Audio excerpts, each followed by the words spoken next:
ಎಂದು ಮೂಗಿ ಸತಿ ಕಾಣುದ ಎಂದು ಮುಗಿ ಸತಿ ಕಾಣುದ ತರೆದು ಬಂದೆಯ ನಲ್ಲ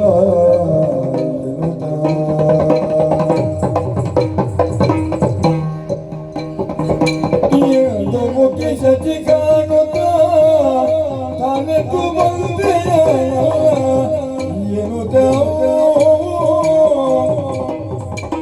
ಕಂದಿದಾನದಲ್ಲಿ ಸುತ್ರಾಮ ಬಂದನರ ಮನೆಗೆ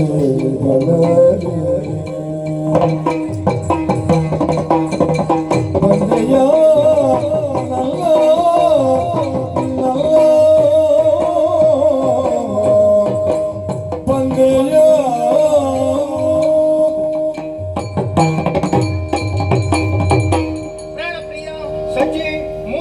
ಯೋಗಕ್ಷೇಮವನ್ನು ಕಾಪಾಡಿಕೊಳ್ಳುವರು ತಾವಿದ್ದೀರಿ. ಸದಾ ಕಾಲ ಗೆಲುವಿನ ನಗೆಯಿಂದಲೇ ನಿಮ್ಮ ಮುಖ ತುಂಬಿಕೊಂಡಿರುವಂತದ್ದು. ಹೌದು, ಇವತ್ತು ಹಾಗಲ್ಲ, ನೆಲನೋಟಕರಾಗಿ ಬರ್ತಾ ಇದ್ದೀರಿ. ಮಾತ್ರವೇ ಅಲ್ಲ, ಯಾವುದೋ ಒಂದು ಸೋಲಿನ ಗೆರೆ ನಿಮ್ಮ ಹಣೆಯನ್ನು ಸೇರಿಕೊಂಡಿದೆ. ಹಾಗಾದರೆ ಈ ಚಿಂತಾಭಾರಕ್ಕೆ ಕಾರಣವಾದರೂ ಏನು, ಏನಾಯ್ತು ನನ್ನಲ್ಲಿ ಹೇಳಬಾರದು. ಮನದಲ್ಲೇ ವಿಪರೀತ ವಿಧಿಯು ಬಂದ ಅಪಸೈನ್ಯವಾಯ್ತು ಯೋಗ ಧನುಜನಿಂದ ಭಜಯವು ಬಂದು ಈಗ ಧನುಜನಿಂದ ಭಜಯವು ಬಂದು ಈಗ ಅಪಜಯವು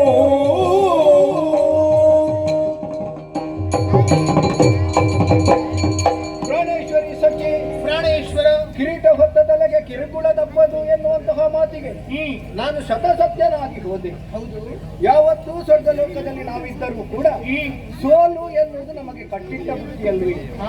ಅನವರತವು ಸೋಲುತ್ತಾ ಇದ್ದೇವೆ. ಹಾಗಾದ್ರೆ ಗೆಲುವು ಎನ್ನುವುದೇ ಇಂದ್ರನ ಪಾಲಿಗೆ ಇಲ್ವೇ? ಆತ್ಯಂತಿಕವಾದಂತಹ ಗೆಲುವು ನಮ್ಮದು. ಹೌದು, ತಾತ್ಕಾಲಿಕವಾದಂತಹ ಸೋಲುಗಳು ಘಟಿಸುತ್ತಾ ಇರುತ್ತವೆ. ಹೌದು. ಹಾಗೆ ಇಂದಿನ ದಿನ ಕೂಡ ಸ್ವರ್ಗಲೋಕದಲ್ಲಿ ಪೀಠರೂಢನಾಗಿರುವಂತಹ ಸಂದರ್ಭದಲ್ಲಿ ತಾರಾಕ್ಷ ಎನ್ನುವವನ ಆಗಮನವಾಯಿತು. ಹೊಸ ರಾಕ್ಷಸ. ಹೌದು, ಸ್ವರ್ಣಪುರದವನಂತೆ ಕಾಳಗವನ್ನು ಕೊಟ್ಟೆ. ನನ್ನ ಪಾಲಿಗೆ ಆತನ ಮುಖೇನವಾಗಿ ಸೋಲಾಯಿತರಸಿ. ಹಾಗಿದ್ರೂ ವರಬಲಾನ್ವಿತನೇ ಆಗಿರಬೇಕು. ಹೌದು, ಸಹಜ. ಆದರೆ ಏನು ಮಾಡೋಣ, ಏನು ಸೋಲಾದರೂ ಕೂಡ ಇಲ್ಲದಾದಂತಹ ಅಧಿಕಾರವನ್ನು ನನಗೆ ಮಾತ್ರ ಬಿಟ್ಟುಕೊಟ್ಟಿದ್ದಾನೆ. ಇದೊಂದು ವಿಚಿತ್ರ ರಾಕ್ಷಸ ಇವನು. ಹೌದು, ಪ್ರತಿಯೊಬ್ಬರು ದೇವಲೋಕದ ಪೀಠದ ಮೇಲೆ ಕಣ್ಣಿಡುವವರು.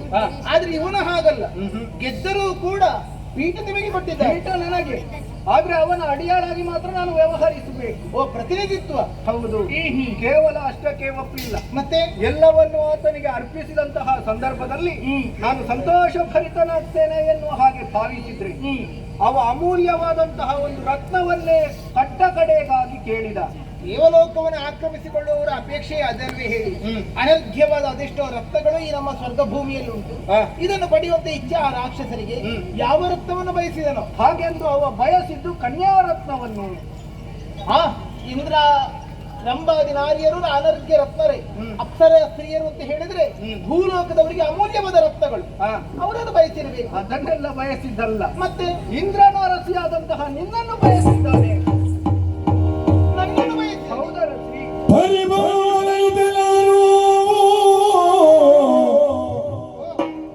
ಈ ಮೊದಲು ತೊರೆದುದಿಲ್ಲವೇ ದಿವ್ಯನೋ ಮನೆಯೊಳಲಾದರಗಿ ಮನೆಯೊಳಲಾದರಗಿ ಕಾಯುತ್ತಲಿರುವ ಶುಭಲೋಕಕ್ಕಾಗಿ ಪರಿಭವನರಿದೆ ನಾನು.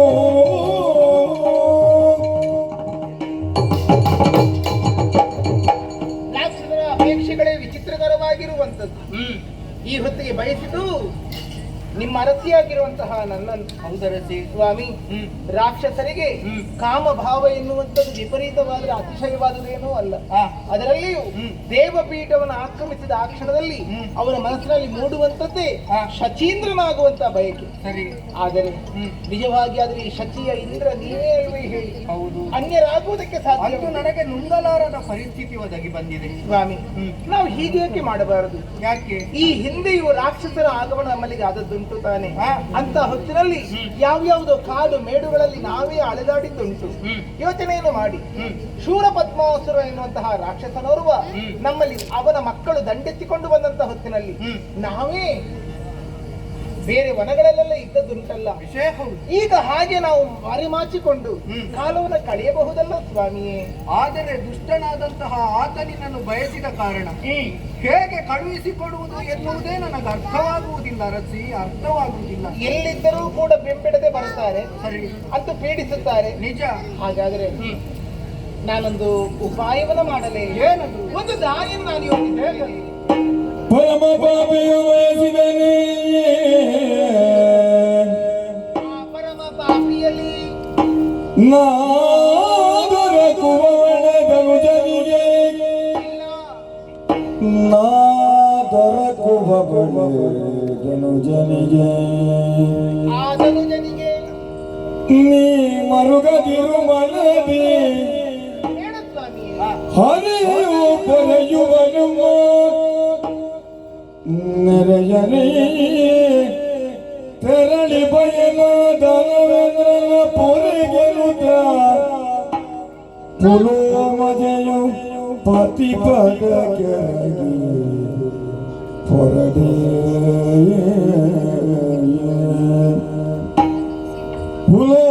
ಪುಲೋಮಜೆಯು ಪತಿ ಪದ ಕೆರಗೆ ಹೊರಡೆ